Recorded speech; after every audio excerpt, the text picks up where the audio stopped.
घना जंगल था। बारिश का मौसम था। पेड़ों की डालियां बारिश से पूरी तरह भीगी हुई थी। जमीन पर जगह जगह कीचड़ जमा था। जंगल के एक कोने में एक टूटे फूटे घोंसले में कोमल चिड़िया अपने दो बच्चों बबली और मीना के साथ ठिठुरती हुई बैठी थी। अम्मा, बहुत भूख लगी है, पेट में दर्द हो रहा है। बस बेटा, थोड़ा सब्र कर, अम्मा कुछ न कुछ इंतजाम करेगी। अम्मा, 3 दिन से हमने ठीक से कुछ खाया नहीं। बारिश की वजह से आप दाना भी नहीं ढूंढ पाती। कोमल की आंखों में चिंता साफ दिखाई दे रही थी। पति चांदू चिड़े की मौत के बाद से घर की सारी जिम्मेदारी अकेले उसी के कंधों पर आ गई थी। अपने बच्चों का पेट भरने के लिए उसे हर दिन कुछ न कुछ करना पड़ता था। मजबूर होकर कोमल पेड़ की दूसरी डाल पर गई। वहाँ जंगल का सबसे धनी परिवार रहता था, बादल कौआ और उसकी पत्नी बिजली कवई। कोमल ने अपनी मजबूरी उन्हें बताई। बादल भैया, माफ करना तकलीफ दूं, लेकिन मेरे बच्चे 3 दिन से भूखे हैं। अगर आप थोड़ा दाना उधार दे दे तो। अरे कोमल बहन, तुम तो जानती हो हम कभी किसी की मदद से पीछे नहीं हटते। लो कोमल बहन, ये लो दाना। याद रखना, मुफ्त में कुछ नहीं देना, बदले में कुछ ना कुछ जरूर लेना। बादल कौआ मुस्कुराया और उसने कोमल को कुछ दाने दे दिए। पर एक बात है, जंगल में उधार कोई मुफ्त में नहीं देता। तुम्हें इसके बदले हमारी थोड़ी मदद करनी होगी। जी भैया, बताइए क्या करना होगा। बच्चों की जान बच जाए, इसके लिए मैं कुछ भी करूंगी। उस दिन कोमल उन दानों को अपने घोंसले में लेकर आई। उसने अपने दोनों बच्चों को प्यार से दाना खिलाया। बबली और मीना की आंखों में खुशी की चमक देखकर कोमल का दिल थोड़ा हल्का हुआ। लेकिन उसे क्या पता था कि अगले दिन से उसकी जिंदगी में एक नया संघर्ष शुरू होने वाला है। कोमल, आज सूखी लकड़ियाँ चाहिए हमारे घोंसले के लिए। जंगल के उस पार से लेकर आओ। जी भैया, अभी लाती हूँ।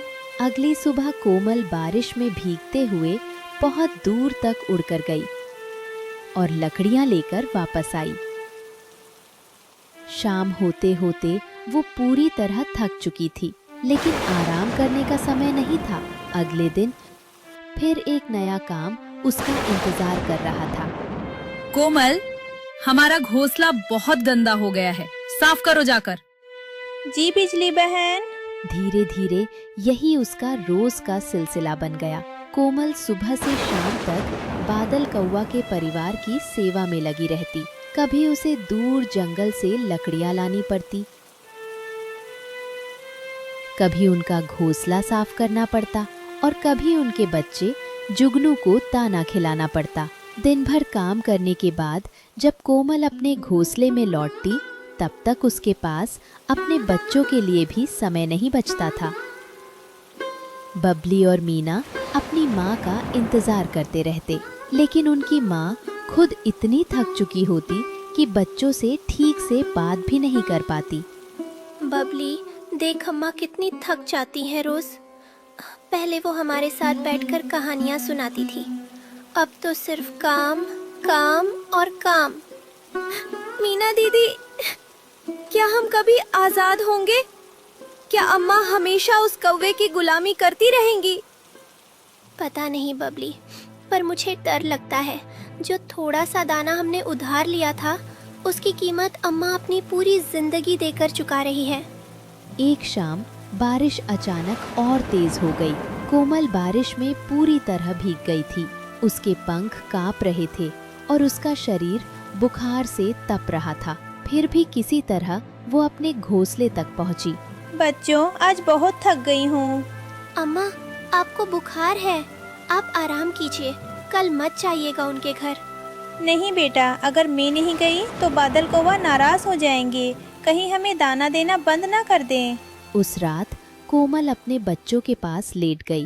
बबली और मीना अपनी माँ से लिपट कर सो गए, लेकिन पूरी रात कोमल बुखार में तपती रही। अगली सुबह बीमार होने के बावजूद कोमल उठी और फिर बादल कौआ के घर की ओर चल पड़ी। वो कुछ दूर ही पहुंची थी कि अचानक उसकी आंखों के सामने अंधेरा छाने लगा। उसके कदम लड़खड़ाए और वो जमीन पर गिर पड़ी। उसी समय जुगनू ने कोमल को गिरते हुए देख लिया। वो तुरंत अपने माता पिता के पास पहुंचा और बोला, बाबा, बाबा, कोमल चाची रास्ते में गिर गई है, बहुत बीमार लग रही है। लेकिन बादल कौवा ने उसकी बात को अनसुना कर दिया। वो बोला, अरे छोड़ो, थोड़ी देर में उठ जाएगी, काम तो पूरा करना ही होगा उसे। पर बाबा, वो तो सांस भी ठीक से नहीं ले पा रही थी। जुगनू अपने पिता की बात सुनकर चुप हो गया। लेकिन उसी समय वहाँ से गुजर रहा एक तोता सब कुछ देख रहा था। तोते ने तुरंत समझ लिया कि कोमल की हालत बहुत खराब है। वो बिना देर किए उड़कर बबली और मीना के पास पहुंचा। तोते ने उन्हें सारी बात बता दी।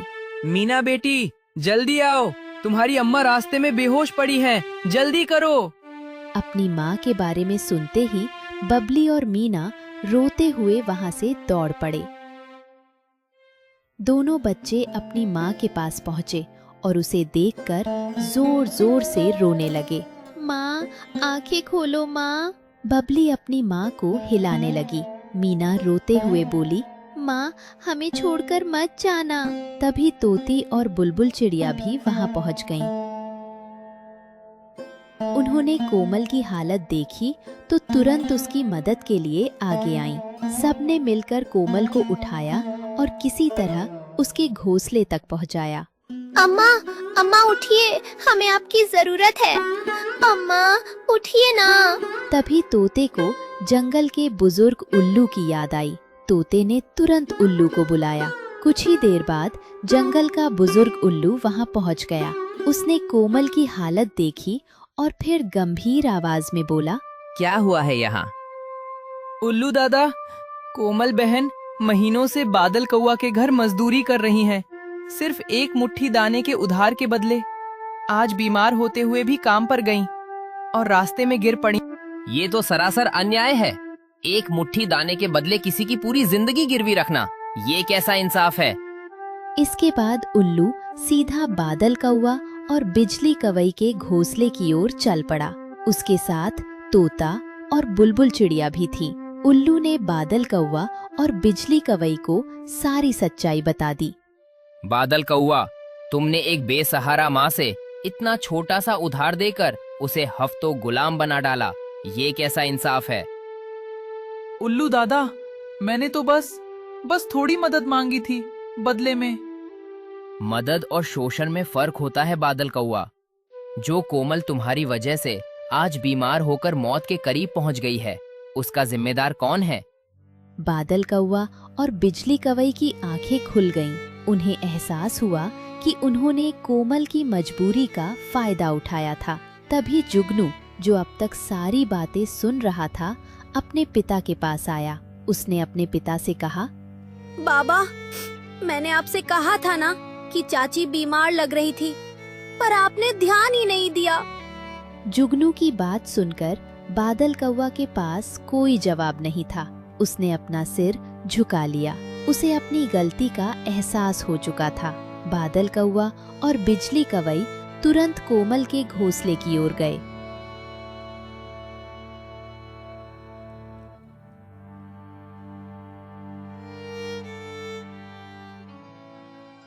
वहाँ कोमल अब थोड़ी होश में आ चुकी थी।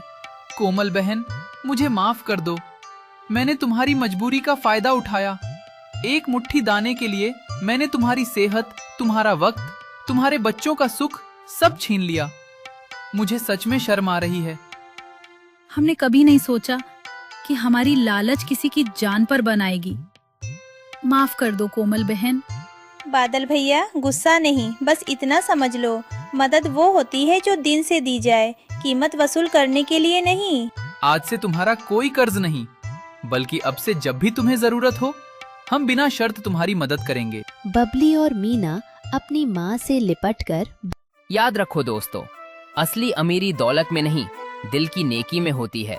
और असली दोस्ती वो है जो बिना मतलब के निभाई जाए। दोस्तों, ये कहानी सिर्फ मनोरंजन और सीख के लिए बनाई गई है। इसके सभी किरदार और घटनाएं काल्पनिक हैं। इस कहानी का मकसद बच्चों और बड़ों को दया, ईमानदारी और सच्ची दोस्ती की अहमियत सिखाना है।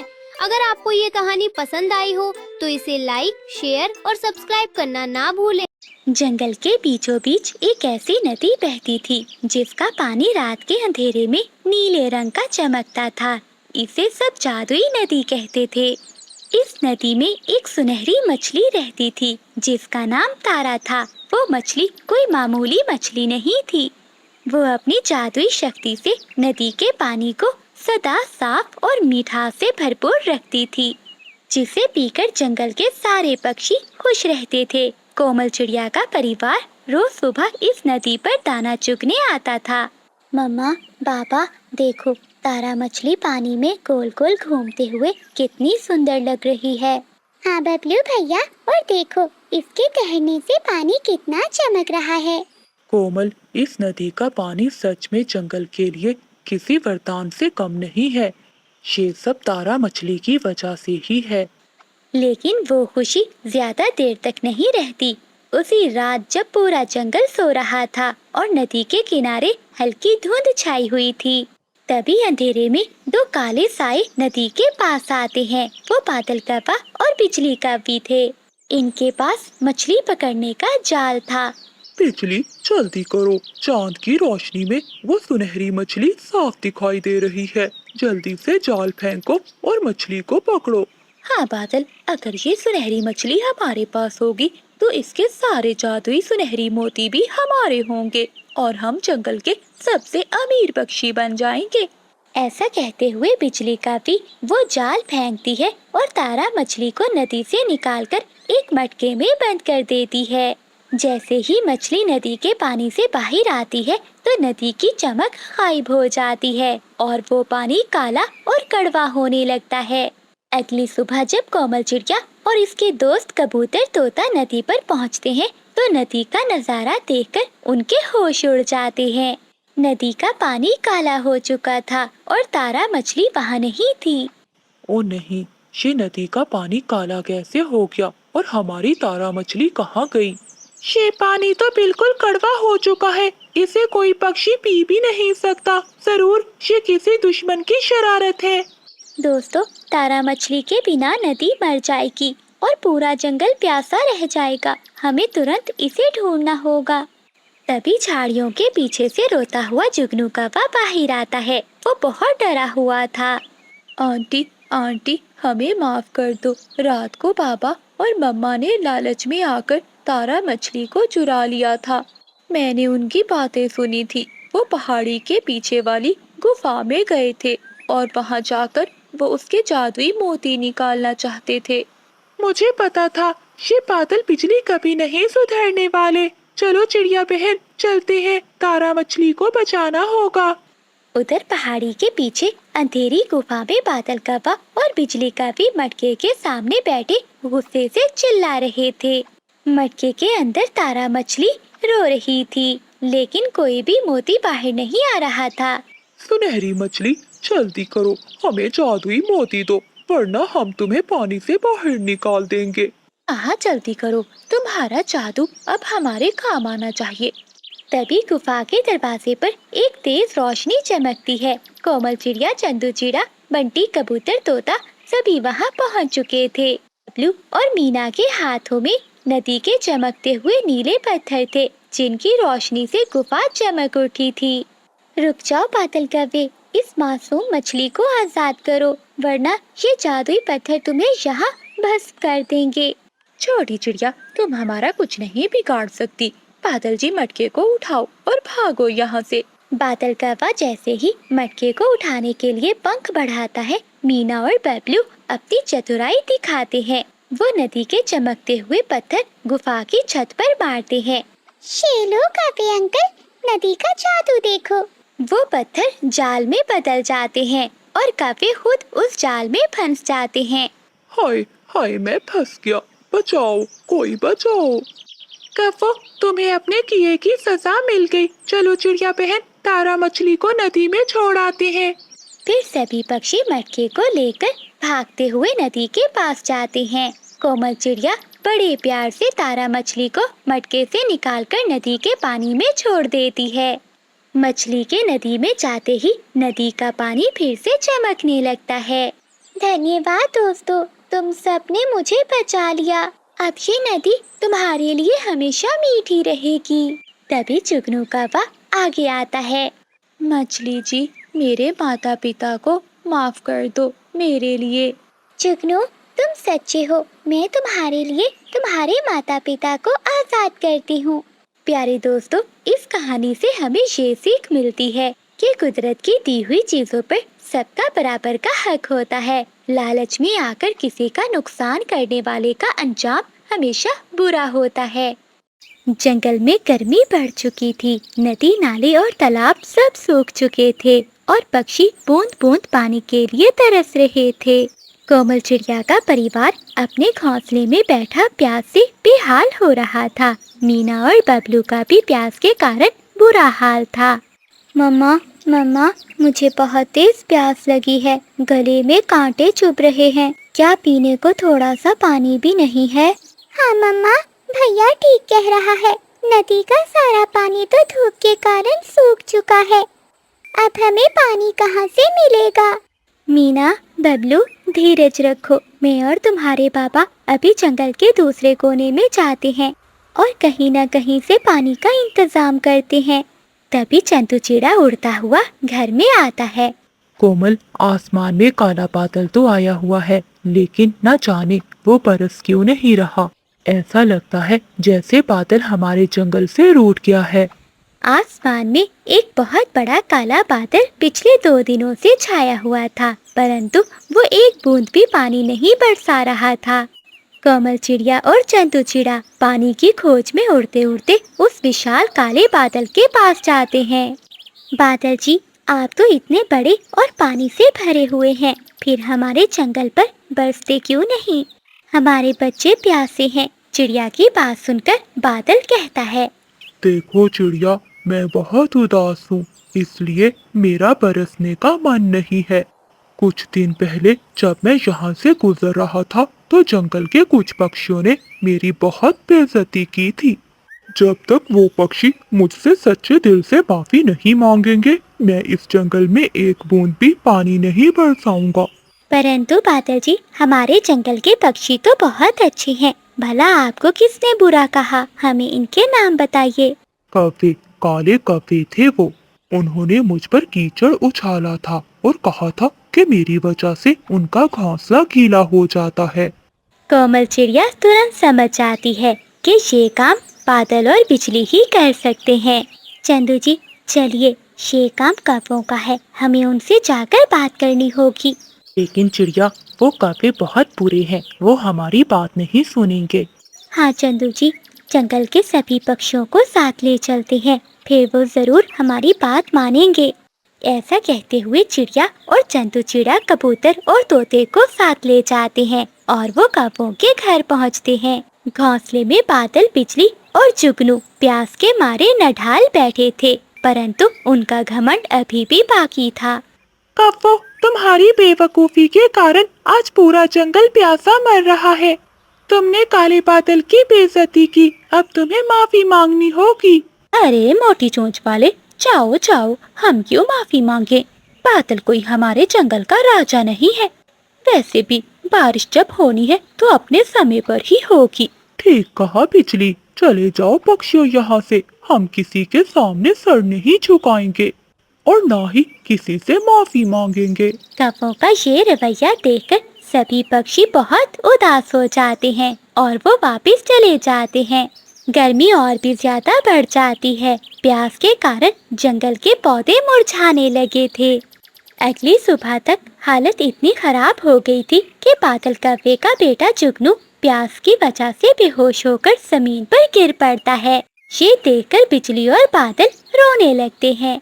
जुगनू, आंखें खोलो, क्या हुआ तुम्हें? बादल जी, कुछ करो, देखो मेरा बेटा प्यास के कारण बेहोश हो गया है। बिजली, मैं क्या करूं? मेरे पास पानी नहीं है, बचाओ, कोई मेरे बेटे को पानी दो। किसी के पास भी पानी की एक बूंद नहीं थी। तभी कोमल चिड़िया के पास थोड़ा सा नारियल में आखिरी पानी बचा था, जो उसने अपने बच्चों के लिए रखा हुआ था। जुगनू की हालत देखकर कोमल का दिल पिघल जाता है। वो तुरंत वो नारियल का पानी लेती है और बिजली कवि के पास जाती है। बिजली बहन, ये लो पानी, जुगनू को पिलाओ, इसकी जान बचाना सबसे ज्यादा जरूरी है। बिजली तुरंत वो पानी जुगनू के मुंह में डालती है। पानी पीते ही जुगनू ठीक हो जाता है। चिड़िया की ये दया देखकर कौवों का घमंड चूर चूर हो जाता है और वो शर्मिंदा हो जाते हैं। कोमल बहन, तुम इतनी अच्छी हो कि हमारे बुरे बर्ताव के बाद भी तुमने अपने बच्चों का पानी मेरे बेटे को दे दिया। हम अपने किए पर बहुत शर्मिंदा है। चिड़िया बहन, बादल जी ठीक कह रहे हैं। हमने अपने स्वार्थ और गुस्से में बादल जी का अपमान किया था। ये इसी का परिणाम है। आज पूरा जंगल भुगत रहा। जंगल में सुबह से ही काले काले बादल छाए हुए थे। ठंडी हवाएं चल रही थी और पेड़ों की डालियां हवा में झूल रही थी। कोमल चिड़िया अपने घर के बाहर बैठी आसमान की तरफ देख रही थी। चंदू जी, जरा देखो ना, लगता है आज बहुत तेज बारिश होने वाली है। हाँ कोमल, बादलों का रंग देखकर तो ऐसा ही लग रहा है कि आज जमकर बरसात होगी। उसी समय मीना और बबलू दौड़ते हुए अपनी मम्मा के पास आते हैं। मम्मा, मम्मा, मैं नदी के पास अपने दोस्तों के साथ खेलने जाऊं, प्लीज जाने देना मम्मा। नहीं बबलू बेटे, आज मौसम बिल्कुल ठीक नहीं है। देखो कितने काले बादल हैं। मम्मा, अगर बाहर नहीं जाएंगे तो हम घर में बैठे बैठे बोर हो जाएंगे। मीना ने इतना कहा ही था कि तभी आसमान में एक जोरदार आवाज के साथ बिजली चमकती है और देखते ही देखते मूसलाधार बारिश शुरू हो जाती है। बारिश इतनी तेज थी कि कुछ ही देर में पूरे जंगल में पानी भरने लगता है। मीना और बबलू खिड़की से बाहर उदासी से देख रहे थे। अरे बाप रे, कितनी तेज बारिश हो रही है। हाँ बबलू भैया, लगता है आज पूरा दिन घर के अंदर ही बिताना पड़ेगा। कुछ देर के बाद अचानक हवा के साथ एक बहुत ही स्वादिष्ट खुशबू आती है। मम्मा, मम्मा, जरा सूंघो, कैसी मजेदार खुशबू है। हाँ मम्मा, मुझे भी बहुत अच्छी खुशबू आ रही है। बबलू, मीना, तुम ठीक कह रहे हो। मुझे तो ये गर्मा गर्म मैगी की खुशबू लग रही है। अभी सब खुशबू का अंदाजा लगा ही रहे थे कि इतने में दरवाजे पर दस्तक होती है। चंदू चिड़ा दरवाजा खोलता है तो सामने बंटी कबूतर छाता लिए खड़ा था। आओ आओ बंटी, अंदर आओ। चंदू चिड़ा बंटी कबूतर को अंदर ले जाता है। कोमल बहन, चंदू भाई, क्या आप सभी को भी वो प्यारी सी खुशबू आ रही है? हाँ बंटी भैया, खुशबू तो आ रही है, परंतु इतनी तेज बारिश में ये कहाँ से आ रही है? अरे आपको नहीं पता क्या, नदी के पास एक नई और बहुत सुंदर मैगी की दुकान खुली है। सच में बंटी अंकल, क्या मैगी की दुकान खुली है? हाँ सच मीना, मैं खुद अभी वहाँ से देख कर आ रहा हूँ। मम्मा, बाबा, प्लीज हमें भी वहाँ चलना है। चिड़िया बच्चों की बातें सुनकर सोच में पड़ जाती है, क्योंकि बाहर बहुत तेज बारिश हो रही थी। लेकिन बच्चों का उत्साह और खुशी देखकर वो मुस्कुरा देती है। ठीक है बच्चों, चलो हम सब चलेंगे, परंतु कोई अकेला नहीं भागेगा, सब पक्षी साथ जाएंगे। बच्चे अपनी मम्मा की बात सुनकर खुश हो जाते हैं। थोड़ी देर बाद सभी पक्षी अपने रंग बिरंगे छाते लेकर निकल पड़ते हैं। कोमल चिड़िया अपने पूरे परिवार के साथ और बंटी, बबली, चीकू तोता, चिंकी तोती बारिश में उड़ते हुए नदी की तरफ जाने लगते हैं। उधर पास के एक सूखे पेड़ पर बादल कौवा, बिजली कवि और उनका छोटा बेटा जुगनू बैठे ये सब देख रहे थे। मम्मा देखो ना, सब पक्षी कितने खुश हैं और मैगी खाने जा रहे हैं। हाँ बेटा, पूरे जंगल के पक्षी वहाँ जा रहे हैं और हमें तो किसी ने पूछा तक नहीं। बिजली, मुझे तो इन पक्षियों की ये खुशी बिल्कुल पसंद नहीं आई। ये हमेशा हंसते रहते हैं। मम्मा, मुझे भी भूख लगी है, मुझे भी मैगी खानी है। जुगनू, हमारे पास इतने पैसे नहीं हैं, चुपचाप बैठे रहो। अपनी पत्नी की बात सुनकर बादल एकदम मुस्कुराता है, क्योंकि इसके दिमाग में एक शरारत आ चुकी थी। क्या हुआ अगर हमारे पास पैसे नहीं है तो? मतलब पापा, क्या हम बगैर पैसों के मैगी खाएंगे? जुगनू, बस तुम देखते जाओ, मैं ऐसी चाल चलूंगा कि सबकी पिकनिक और मैगी का मजा एक पल भी खराब हो जाएगा। चलो मेरे साथ। ऐसा कहते हुए वो तीनों कौवे भी चुपके से पक्षियों के पीछे पीछे उड़ जाते हैं। कुछ देर बाद सभी पक्षी नदी के किनारे बनी नई मैगी की दुकान पर पहुंच जाते हैं। दुकान बहुत सुंदर थी। इसके ऊपर रंग बिरंगी लाइटें लगी थी और अंदर बड़े बड़े बर्तनों में धुआं उड़ती हुई गर्मा गर्म मैगी बन रही थी। वाह मम्मा, कितनी प्यारी दुकान है। खुशबू तो यहाँ आकर और भी अच्छी लग रही है। सच कहा बबलू बेटे, मुझसे तो अब रुका भी नहीं जा रहा। मुझे बहुत तेज भूख लग गई है। चीकू की बात सुनकर सभी जोर जोर से हंस पड़ते हैं। दुकानदार मुस्कुराकर सबका स्वागत करता है। आओ आओ पक्षियों, अंदर आओ। इतने प्यारे मौसम में गर्मा गर्म मैगी का लुत्फ उठाओ। सभी अपने लिए मैगी के कटोरे मंगवाते हैं। कुछ ही देर में गर्मा गर्म मैगी इनके सामने थी और वो सब मजे से खाने लगते हैं। वाह मम्मा, इतनी स्वादिष्ट मैगी मैंने अपनी पूरी लाइफ में कभी नहीं खाई।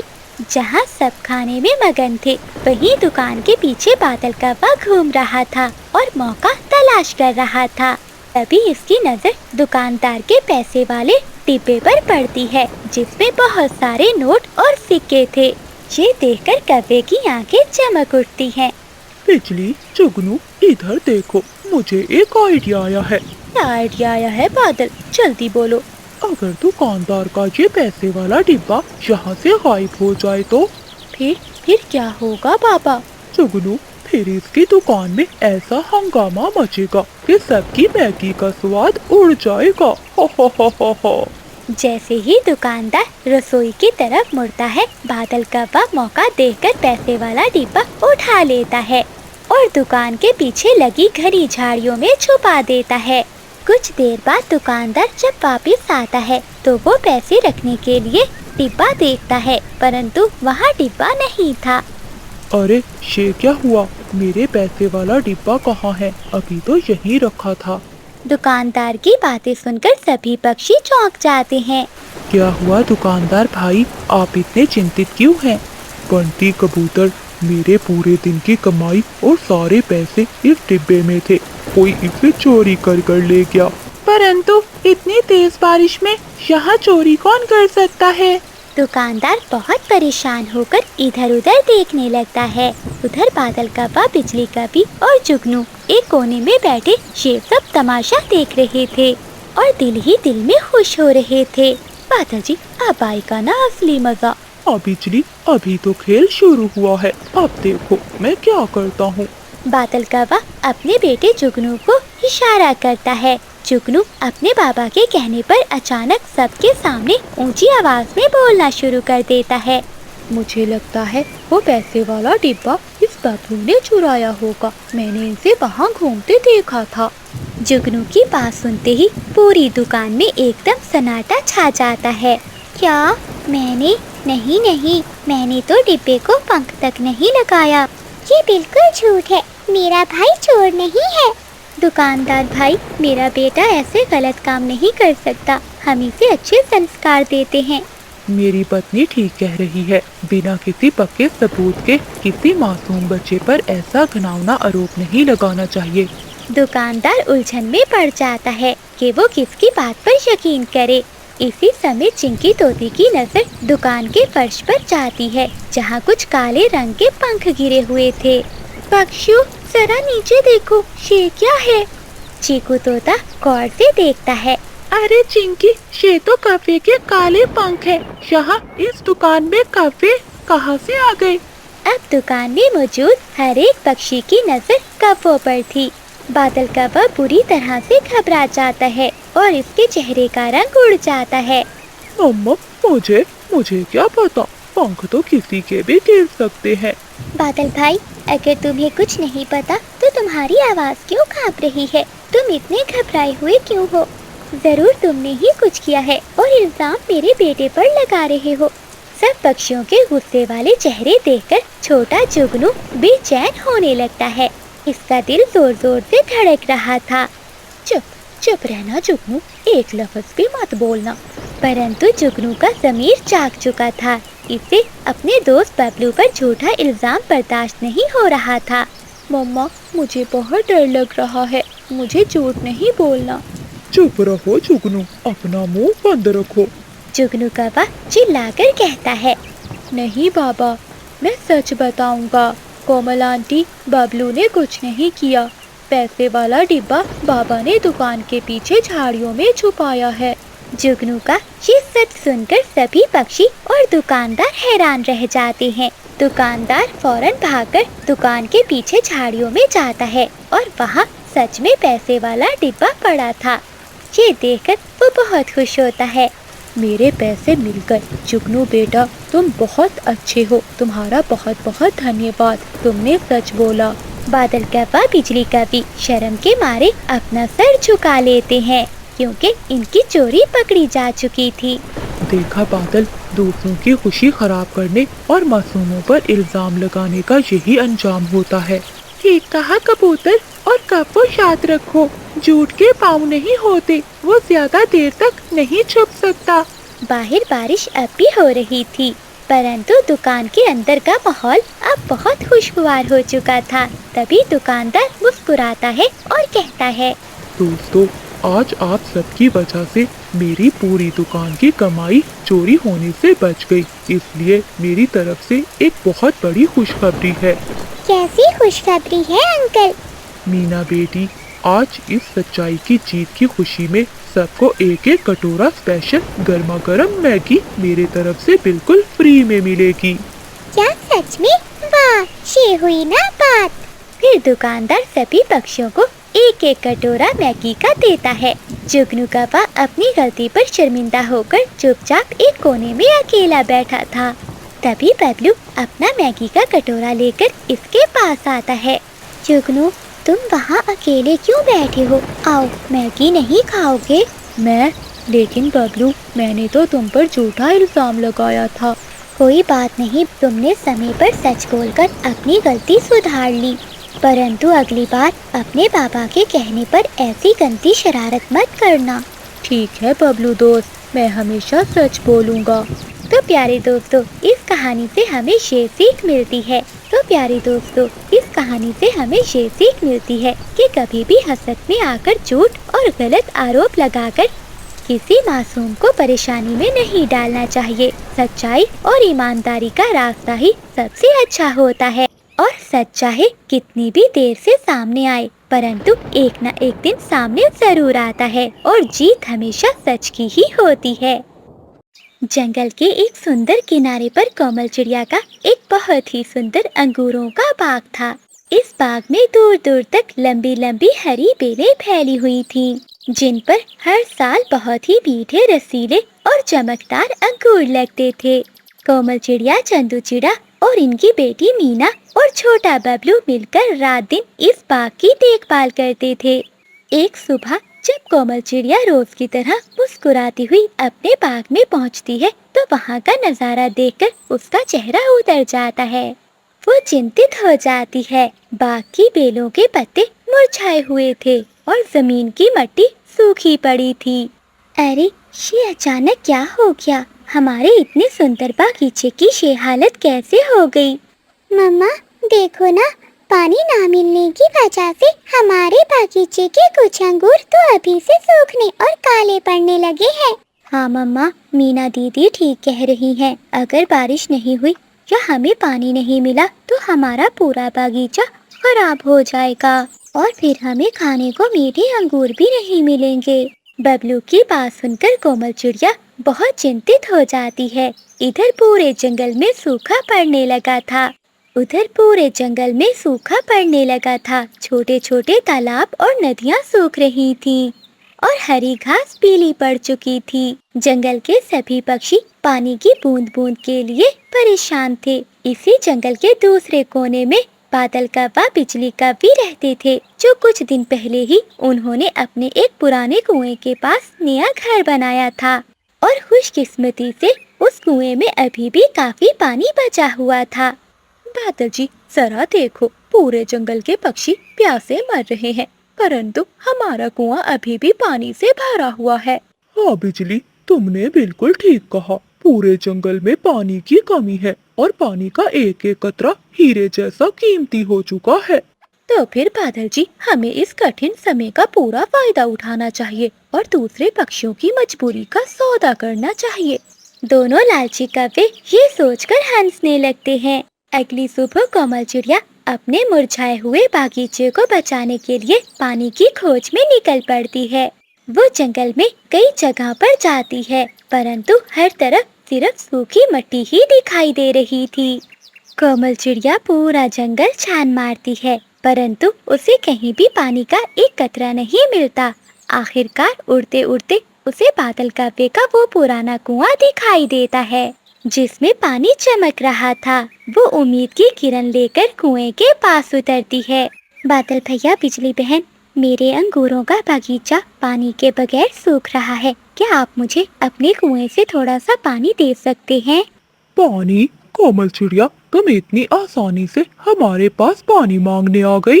हाँ कोमल बहन, इस सूखे के मौसम में पानी मुफ्त में नहीं मिलेगा। अगर पानी चाहिए तो कीमत चुकानी होगी।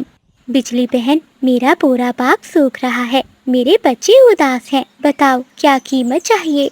तो फिर सुनो, अगर तुम्हें अपने बाग के लिए पानी चाहिए तो बदले में हमें तुम्हारे बागीचे के अंगूर चाहिए। ठीक है बादल भैया, जब अंगूर पकेंगे मैं तुम्हें दे दूंगी। बताओ कितनी अंगूर चाहिए? थोड़े बहुत नहीं चिड़िया, हमें तुम्हारा आधा बागीचा अंगूरों का चाहिए। पूरा आधा बाग हमारा होगा। क्या बिजली बहन, आधा बागीचा? ये तो बहुत बड़ा धोखा है। इतनी बड़ी कीमत मैं कैसे दे सकती हूँ? देखो कोमल, सौदा मंजूर है तो लो, नहीं तो यहाँ से तुरंत जाओ। हम पानी का एक कतरा भी नहीं देंगे। बादल कौवे की बात सुनकर चिड़िया बहुत दुखी होकर आंसू बहाती हुई अपने घर लौट जाती है। मीना और बबलू अपनी मम्मा का इंतजार कर रहे थे। मम्मा मम्मा, क्या बादल अंकल के कुएं से पानी मिला? नहीं मीना बेटी, वो कौवे बहुत लालची हैं। पानी के बदले में वो हमसे हमारा आधा बागीचा मांग रहे हैं। मम्मा, वो कौवे बहुत बुरे हैं। अब हम क्या करेंगे? हमारा बागीचा तो सच में सूख जाएगा। उसी कठिन समय में कोमल चिड़िया के सच्चे दोस्त बंटी कबूतर, बबली कबूतरी वहाँ आ जाते हैं। कोमल बहन, आप सब इतने उदास क्यों हो? क्या बात है? फिर कोमल चिड़िया सारी बात बताती है। ये तो बहुत ही गलत और शर्मनाक बात है। बादल और बिजली हमेशा दूसरों की मजबूरी का फायदा उठाते हैं। हाँ बंटी जी, मुसीबत के समय तो दुश्मन की भी मदद करनी चाहिए, परंतु वो कौवे अपनों के साथ सौदा कर रहे हैं। ये बहुत बुरा है। थोड़ी ही देर बाद वहाँ चीकू तोता, चिंकी तोती भी आ जाते हैं।